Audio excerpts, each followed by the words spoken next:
நான் வந்து ஒரு வீடியோவில் சொல்லியிருப்பேன், எனக்கு நிலவேம்பு குடிநீர் வந்து குடித்து கேட்கல, எனக்கு ரொம்ப ஒரு மாதிரி தான் இருந்தது, காய்ச்சல் இருந்துகிட்டே தான் இருந்ததுன்னு கேட்டேன். ஆனால் வந்து இதில் ஒருத்தவங்க சொன்னாங்க, தம்பி குடித்த உடனே கேட்காது இது ஒரு 2 நாள் கழித்து தான் அதோட ரிசல்ட்டே தெரியும் அப்படின்னாங்க. ஆனால் குடித்த அன்னைக்கு நான் ஊசி போட்டேன். குடித்த அன்னைக்கு மறுநாள் ஊசி போட்டேன். கொஞ்சம் காய்ச்சல் விட்டு விட்டு இருந்ததுன்னு மறுநாள் ஊசி போட்டேன்.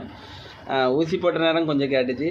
ஆனால் மறுநாள் பாருங்கள், இன்றைக்கி குடிச்சு கரெக்டாக 3 நாள் ஆகிட்டு, இன்றைக்கி உடம்புலாம் அப்படியே ஒரு மாதிரி வேர்த்துட்டு காலையில் நான் எந்திரிக்கேன், ரொம்ப பசிக்குது வயிற்றில்.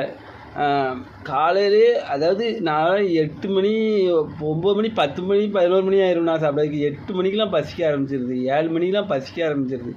அந்த மருந்து வந்து கொஞ்சம் கொஞ்சமாக தான் வேலை செய்யும் உள்ள உடம்பு உறுப்புகளை. நம்ம ஆதி காலத்தில் வந்து பெரியவங்க வந்து எவ்வளோ மூலிகைலாம் இடித்து ஒரு மனித உயிரை காப்பாற்றுறதுக்கு எப்படிலாம் மருந்து கண்டுபிடிச்சிருக்காங்க பார்த்தீங்களா? உண்மையிலே அவங்கள பாராட்டணும். அப்படி தானே? வீடியோ தொடர்ந்து பாருங்கள். நன்றி.